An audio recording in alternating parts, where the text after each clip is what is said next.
भक्त और भगवान प्रेम से चुराए ठाकुर वृंदावन के पास एक छोटा सा गांव था, निरालापुरा। इस गांव में रहता था एक बहुत सीधा सादा मगर बड़ा प्रेमी भक्त। भीखू नाम था उसका। भीखू अनपढ़ था मगर प्रेम की भाषा का विद्वान था। रोज मंदिर आता, दूर खड़ा होकर ठाकुर जी को निहारता और फिर आंखें भरकर लौट जाता। एक दिन किसी ने पूछा, अरे भीखू, तू मंदिर में इतना प्रेम से खड़ा रहता है पर कभी प्रसाद भी नहीं लेता? भीखू मुस्कुराया, मैं प्रसाद लेने नहीं आता, मैं ठाकुर जी को देखने आता हूं। जब तक आंखें भर न जाएं, मन नहीं भरता। पर भीतर भीतर उसके हृदय में एक हठ पल रहा था, ये ठाकुर जी सबके हैं लेकिन मेरे नहीं। हर कोई पूजा करता है, भोग चढ़ाता है, श्रृंगार करता है, पर मुझे तो बस ठाकुर चाहिए, बस ठाकुर। और एक दिन जब गांव में पूर्णिमा का उत्सव था, मंदिर पूरी तरह सजा हुआ था। ठाकुर जी को मोती, हीरे जवाहरात, रत्नों के हारों से सुसज्जित किया गया था। चारों ओर दीपों की रोशनी, मंजीरों की ध्वनि और भक्तों की भीड़। रात होते होते मंदिर के पट बंद कर दिए गए, सब चले गए, पर भीखू वहीं छिपा रहा। मंदिर के एक कोने में बैठा वह रोता रहा और धीरे से ठाकुर जी से बोला, प्रभु, सब आपको लेते हैं, पूजते हैं, फिर छोड़ देते हैं, पर मैं अगर एक बार आपको ले गया तो कभी नहीं लौट आऊंगा। आप मेरी आत्मा में समा जाना। मैं चोर नहीं हूं, प्रेमी हूं, बस एक बार साथ चलो।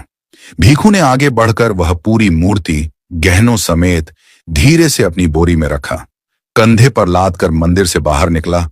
रास्ते भर गुनगुनाता रहा, जय श्री कृष्ण, तू अब मेरा हुआ। गांव में सुबह होते ही हाहाकार मच गया। मंदिर लुट गया, ठाकुर जी को चुरा ले गया कोई। राजा तक को खबर पहुंची, सिपाही दौड़े, ढूंढने लगे, पर कहीं कुछ नहीं मिला। पर उस रात एक साधु ने स्वप्न देखा। श्री कृष्ण स्वयं बोले, घबराओ नहीं, मैं चुराया नहीं गया, मैं प्रेम से उठा लिया गया हूं। अब मैं वहां हूं जहां मेरे लिए आंखों में आंसू और मन में अपनापन है। कुछ दिन बाद जंगल के एक छोर पर एक कुटिया में दीप जलता दिखा।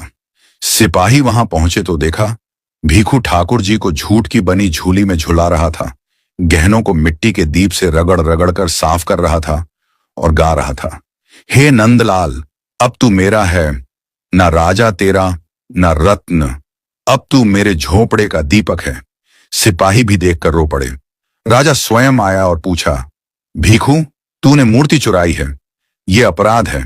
भीखू बोला, राजन, मैंने जो लिया है वो चोरी नहीं, वो प्रेम की भीख है जो खुद ठाकुर ने दे दी। और तभी ठाकुर जी की मूर्ति से हल्की मुस्कान उभरी। सभी चुप, जैसे स्वयं श्री कृष्ण ने स्वीकार किया हो, भीखू मेरा है और अब मैं उसका हूं। उस दिन से गांव में एक परंपरा बनी। हर पूर्णिमा को ठाकुर जी स्वयं भीखू की झोपड़ी में विराजते थे। मंदिर में रत्नों का भोग लगता और झोपड़ी में प्रेम का। और कृष्ण प्रेम में रहते थे। जो चुरा सके प्रेम से ठाकुर को, वही असली भक्त है। जय जय श्री राधे श्याम। पूरी कहानी को अच्छे से बना दो।